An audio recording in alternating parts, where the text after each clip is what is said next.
Welcome back to the Barley Lads. Today we're talking about Monkey Shoulder Scotch Whisky.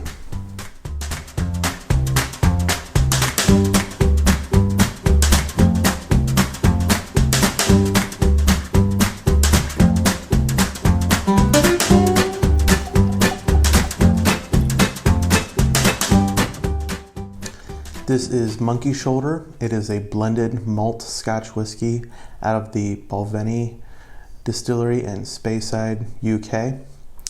ABV of 43% or 86 proof. This is a non-age statement, but a minimum of 3 years old as a Scotch. Price-wise, you should be able to get this between $30 and $35, and this is 100% malted barley. So Monkey Shoulder, this is a blend of single malts.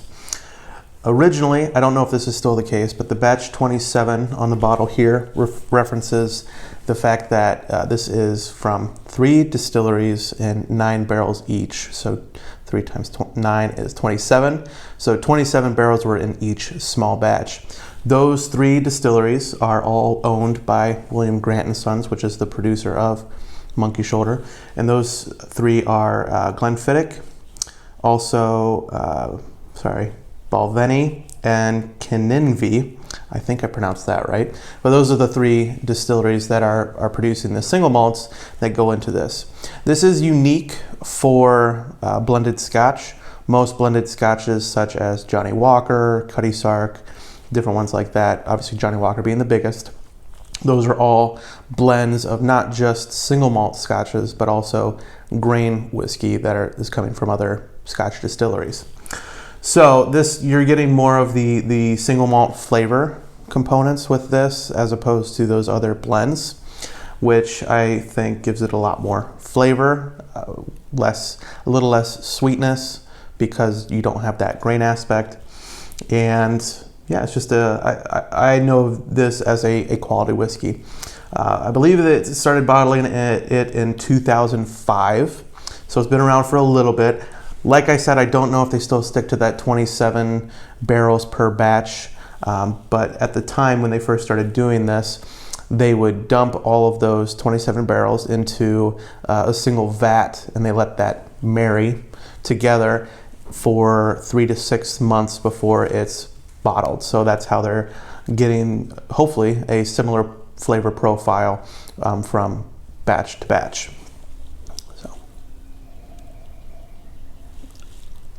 Fairly light on the nose. You certainly smell the malt, the malted barley. Slight alcohol burn, but not off-putting. A hint of orange, maybe like an orange zest.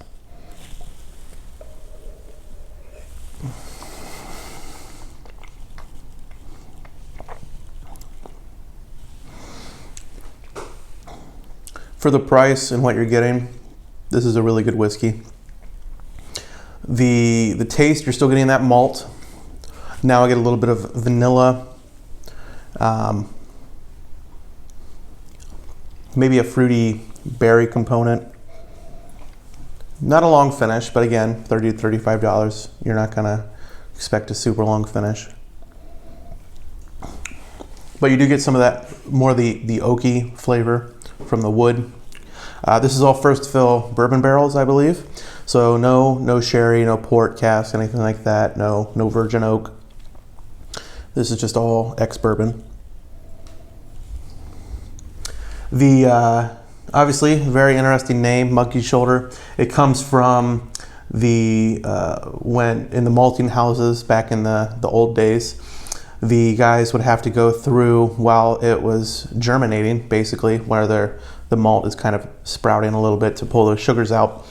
They would actually have to go through with shovels and turn it by hand. So they're just flipping it so it's not over germinating. And a lot of the guys working there would develop a health issue, really, but it was an injury they called it monkey shoulder, because that continuous act of flipping that, eventually one of your arms would just start drooping at your side, and so it kind of looks like a monkey, I guess.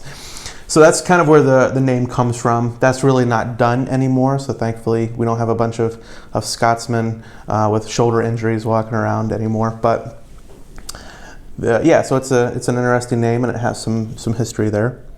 I would like to know a little bit more about how it's produced, but the website itself for Monkey Shoulder is just very bland. They really made this for cocktails. That's how it's marketed. It's how it's always been marketed. But it's good enough that you can drink it by itself.